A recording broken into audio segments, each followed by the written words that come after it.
Hello and welcome to Sound Off Sports. We got a great show for you today. We're going to be talking about Patrick Mahomes and that top 100 NFL best players list. Yeah, a lot of craziness to get into there. Plus, Eli Manning, does he deserve to be a Hall of Famer? We'll hear your thoughts. Plus, we're sticking with the theme of football. Yes, a local five-star long snapper who's headed to Tulane is going to join us in the studio. SOS starts right now. Make some noise. This is Sound Off Sports, sponsored by Sam and Ash. Hello and welcome to Sound Off Sports. I'm your host, Mike Davis, joined by my main man, James Edward Barrickman IV. Guys, today we're going to be starting off the show with that annual list we always see from the NFL. It's the NFL Players Top 100 list. It's players voting on who's the top 100 best players in the league. Now, this year, the number one player overall, as selected by the players, Tyreek Hill. Then it goes to Lamar Jackson, Christian McCaffrey, and then Patrick Mahomes, the guy who's got 3 Super Bowl MVPs, 2 MVPs. It's ludicrous. It's madness. I don't even know what to say. James, we got a couple responses on this to get to. Let's do that before we give our thoughts. This is Matt Kling on Facebook. He says, absolutely, 1,000%. Putting Tyreek Hill and Lamar Jackson over him is a joke. Yeah, Stage 5 Klinger Matt there is 100% right. Let's hear what else people had to say. Calvin Joyner on Facebook says, who has back-to-back Super Bowl winning TD comeback wins? Okay, see, yes. I mean, I think a lot of this, and you kind of use this phrase to me, James, off air, which I 100% agree with, is Chiefs fatigue. We're forgetting how great Patrick Mahomes and the Chiefs truly are because we're sick of how great they are. I think a lot of that comes down to this. What else do we have from people at home? This last one is at Tony G in LV via X. He says, wow, Mahomes 3 Super Bowls, the other 3 combined, ... Yeah, exactly. So it's bad. I think the list overall has a lot of puzzling concepts attributed to it. Obviously, this is voted on by the players. It's voted on actually throughout the midway of the season, I believe. So I think that's why maybe a lot of people, while Tyreek Hill was going off, were thinking very highly of him. It's not conducted at the end of the year after the Super Bowls and all that stuff. But it's still puzzling when guys like Aaron Rodgers, who didn't even play, besides that one game, he's on the list. So I think it's crazy. Everybody knows Patrick Mahomes is the number one player in the NFL. There's not even a conversation to be had. James, any last words on your end? I'm with you 100%. Like, Patrick Mahomes is the best player at his position by a margin. It just so happens to be the most important position in sports. He's coming off back-to-back Super Bowl wins, 3-time Super Bowl MVP, 3-time Super Bowl champion, 2-time NFL MVP, with a franchise at the height of a dynasty who, prior to him being drafted, hadn't won anything since the 60s. So Patrick Mahomes is the best player in the league. It's not a question. The fact that a guy like Lamar Jackson is over him really upsets me. But you can't really trust lists like these where it's voted on by the players. It's kind of a popularity contest, and not to mention they do the voting before the end of the season, which I don't think makes sense. Yeah, and Lamar, I mean, he didn't really even have that great of a year. 24 passing touchdowns. Patrick Mahomes had 27. He had 3,600 passing yards, Lamar. Mahomes had 41. So, I mean, it's just a weird, puzzling thing, but that's sometimes how it all shakes out. But we definitely love Patrick Mahomes here on this show and feel like he's the number one guy. Guys, coming up after a short break, we're going to be talking about a long snapper here, a local guy who's a 5-star recruit. You're going to want to hear what he has to say about where he's going to continue his 5-star long snapping career.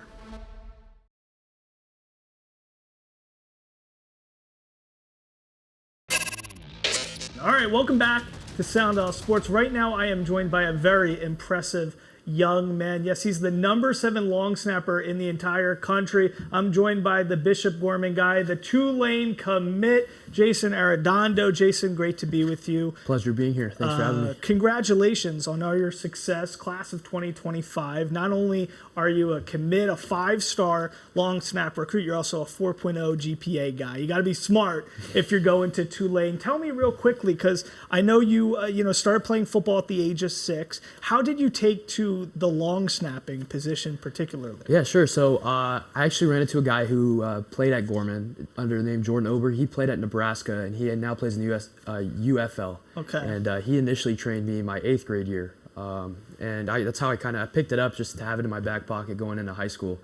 And when I got there, Coach Browner pulled me aside and told me that I'd, have the potential to just be long snapping at Gorman.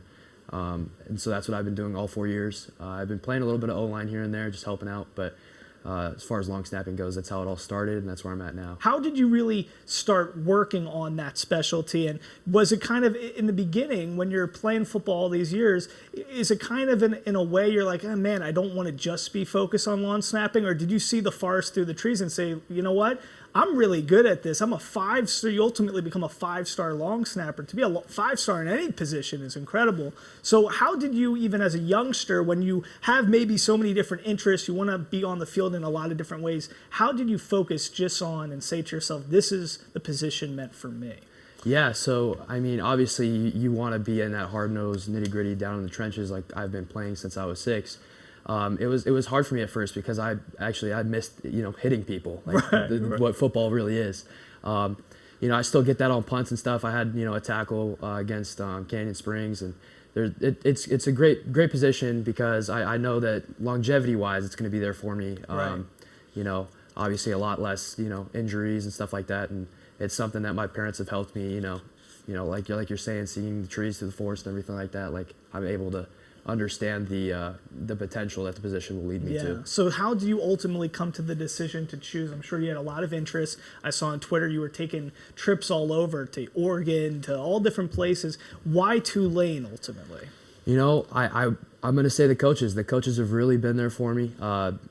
First day I was at their camp, they pulled my family aside. Coach John Summerall, he talked to my family, and that's something that I didn't get at any other school. They really took us in, and it really felt like like home, and it made that decision so much more easier for me, and I just can't wait to get out there and be part of such a great team and such a great culture with those guys. It's great you're going to be there. Coach John Summerall, he was actually defensive coordinator earlier in his in a previous stint there in Tulane. But so tell me a little bit about yourself, because balancing all this stuff at Gorman, it's not so easy. You also remind me a lot of a guy named John Dornbos, who was a long snapper for the Philadelphia Eagles, a big magic guy, a big kind of a card type of dude. I know you love math and you love dealing and playing a little poker and all that kind of stuff at family gatherings. So do you actually see yourself, are you going to Tulane with the anticipating, like, I want to make a career out of this, I want to go to the NFL and be a long snapper in the National Football League? Yeah, absolutely. I want to make a name for myself. Obviously, I want to put the best picture out there for the last name on my back, and I come from a very successful family, and I look up to everything that they do every single day. So I always carry myself with a chip on my shoulder with a point to prove, and I'm excited to take myself and be successful no matter what venture I'm in. So now let me ask you a few questions, because I don't know as much about the long snapping position. So there's levels to everything from high school to college. There's going to be a jump, and there's going to be certain things you have to be, attuned for. What do you think that first initial step's going to be? What are the things you're going to have to kind of, raise your game to in order to succeed at the college level? And then what do you think that's going to be even further out for the NFL level? Yeah, so for kids that I train a lot of local kids, freshmen coming up to Gorman. I always tell them, like, the best way to compare a long snap is like a golf swing. And I just got done reading a book, Golf is Not a Game of Perfect, and it talks about the mental side of the game. And I feel like the biggest jump is going to be upstairs in between the ears, Really? That's with any competition, obviously, but going into the college level, I'm going to be competing with top level guys who do it every day, and obviously it becomes a business for those guys. The coaches their positions are at stake. My career's at stake, so it becomes a strict business, and I think I'm well prepared for that coming from such a highly successful high school program. Yeah, show off the bling that you got there. Let's take a look it's the national championship ring right there that we got last year. Definitely have a big target on our backs this year to keep that. What does that feel like when you're a junior and you guys win at Gorman, you get that chip? It must make all those long hours, those hard practices, it must make it that much more sweet. But how do you carry that into everything else you do in the rest of your life? You're going to be able to take that and really use that to propel you. Yeah, no, absolutely. It's definitely motivation. Every single win's motivation for us. It's an expectation set by those who came before us. We have a big national championship thing on the side of the ATC, and it says all the years that we've won. And we look up after every single practice and we talk about how we're going to put the next one up there. So we're ready to go, and it's something that we're looking forward to doing again. Us seniors, we want to go out with a bang. So All right. definitely looking forward to it. There you go. Congratulations, the great Jason Arredondo, 5-star long snapper recruit, going to Tulane from Bishop Gorman, local kid. Jason, congratulations on all your success. Thanks so much. We're wishing Appreciate you a lot of success in the future as well. You got to come back when you're an NFL star. Absolutely. All right? That's the plan. All right, there you go. Good. All right, guys, we'll be right back after a short break.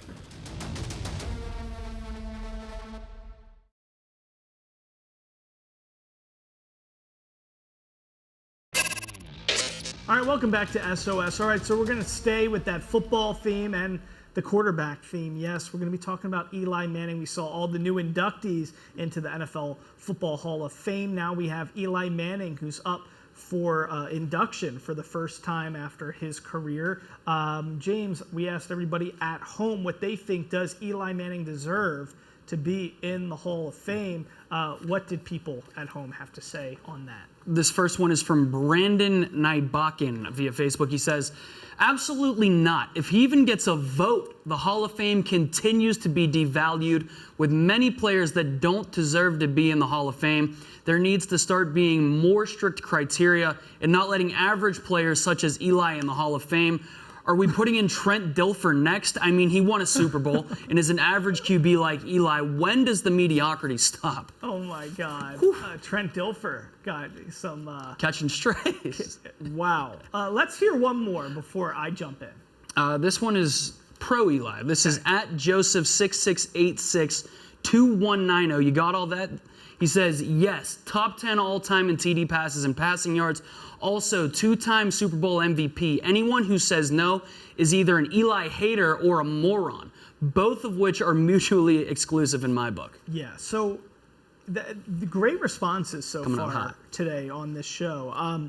Yeah, listen, this is the weird thing about him. He's top 10 all-time in passing yards, top 10 all-time in passing TDs, but he has a very average and mediocre kind of career. 117 and 117. He's literally 500 over the course of his career. Never made an all-pro roster, first-team all-pro. I mean, he does have those 2 Super Bowls, which obviously kind of catapult him probably in the eyes of a lot of voters. But, James, there's only 34 quarterbacks in the entire Hall of Fame. 34 in the total Hall of Fame. Some of the guys who are not on first ballots are guys like Bob Greasy, Joe Namath, Ken Stabler, Fran Tarkenton, Kurt Warner, Norm Van Brocklin. So those are guys who did not get on a first ballot. Some of the first ballot kind of guys are more the Marinos, the Aikmans, Peyton, Favre, Young, Fouts, even Terry Bradshaw. So a lot of those types of guys. I don't know. It's a tough thing because, the NFL, it's hard to compare and contrast errors. So, a guy like Warren Moon, who's a first ballot Hall of Famer, he had 49,000 passing yards, 291 TDs, and 9 Pro Bowls. And Eli has actually more than that. He's actually has 306 passing touchdowns, 57,000 yards, so we're talking very different eras. It's different eras, but you almost have to think back, like Warren Moon, Dan Fouts, those guys in their era, they were at the top of the league when it came to quarterback play. Right. Eli was never one of the top quarterbacks in the league when he was playing, right? 100%. You never thought of Eli as one of the top 5 quarterbacks, one of the elite guys. No, he was very average. If David Tyree doesn't have a miracle catch on his helmet, then is he just basically Phil Simms? Phil Simms won a Super Bowl with the Giants and isn't a Hall of Famer.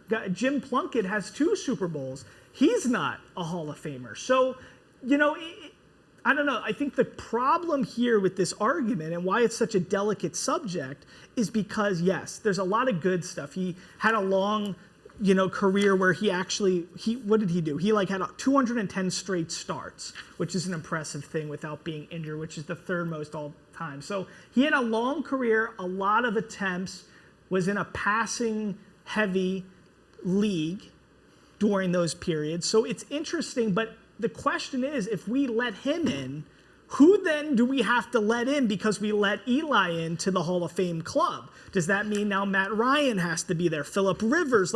Now you're almost ushering in a whole nother generation of quarterbacks who maybe don't deserve to be there.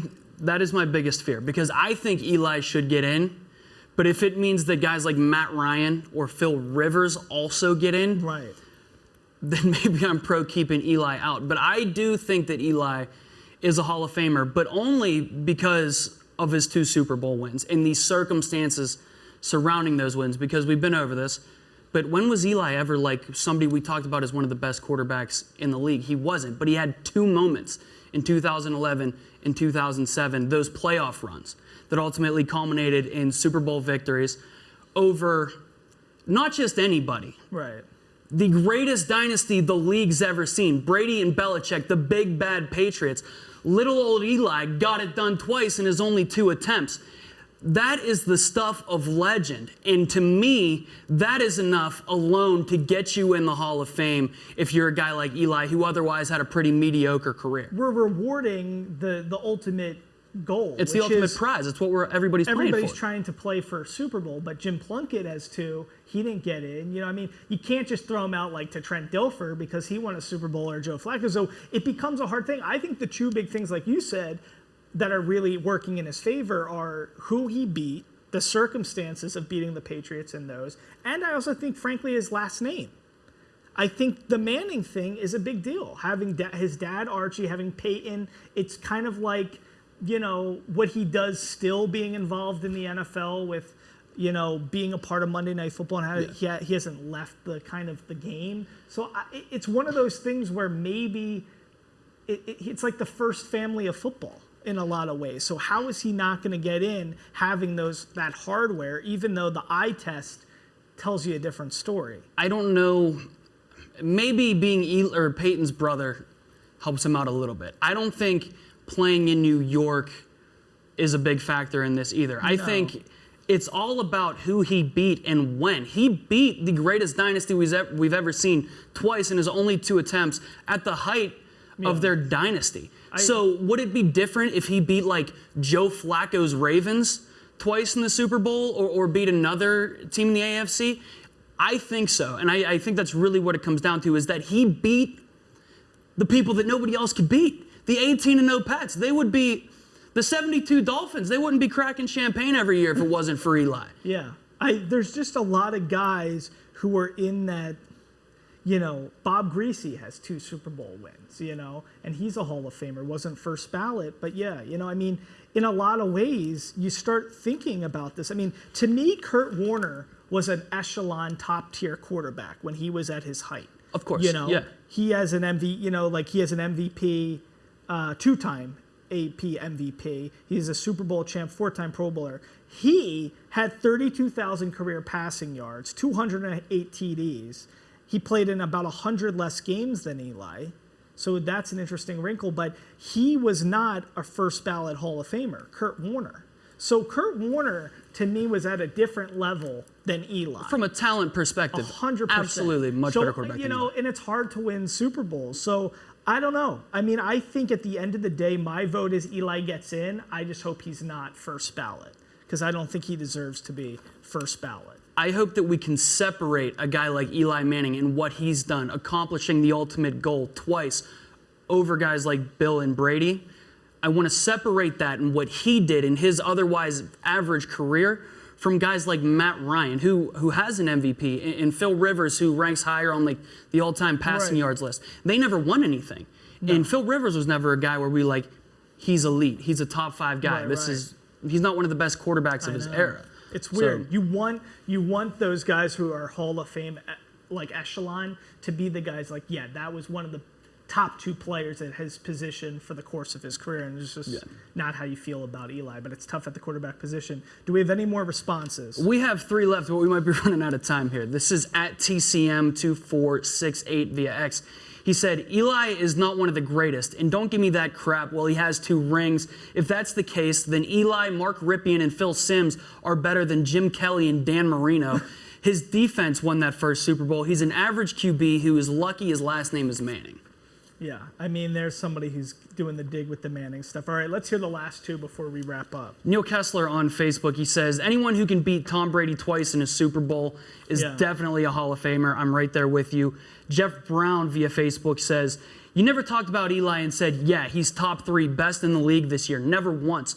Hall of Fame is for the elite, and that's not Eli. Yeah, and he also came in and played during a time where there was Peyton, there was Brady, there was elite level quarterbacks, Rodgers, maybe the best we've Roethlisberger. ever seen. So, I mean, he's coming in and playing in an era where maybe if he was a few years before, a few years after, it'd be a different story. Who knows? It's kind of like Djokovic and Federer and Nadal. Like, when you guys are all playing in that same era together, and you're maybe the 3 best tennis players of all time, and everybody's got a tremendous amount of hardware, it's hard because you got the 3 GOATs there.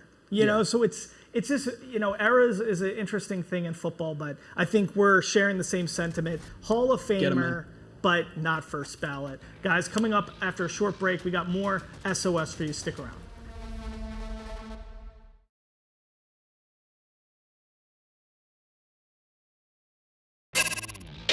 All right, welcome back, everybody. It's time for Sink or Swim. I want to talk today about Charles Barkley. Yes, we all thought the GOAT when it comes to TV analyst, especially in the basketball world. Charles Barkley was going to retire because his parent company, Warner Brothers, TNT, who he works for, did not get those NBA rights. So he thought he was going to be leaving the world of TV after this last season of the NBA with Inside the NBA. But he recently came out and said that he's going to honor his 10-year contract with TNT, which goes for another good chunk of years. 2032 is when that contract ends. So he's going to honor that contract, stay with TNT, which is a great thing for all sports fans and for all people who really want personality and honesty when it comes to pundits on television. Charles Barkley's the best. On the Moore Show, Brenda Prinzivalli, she's the GOAT when it comes to organization.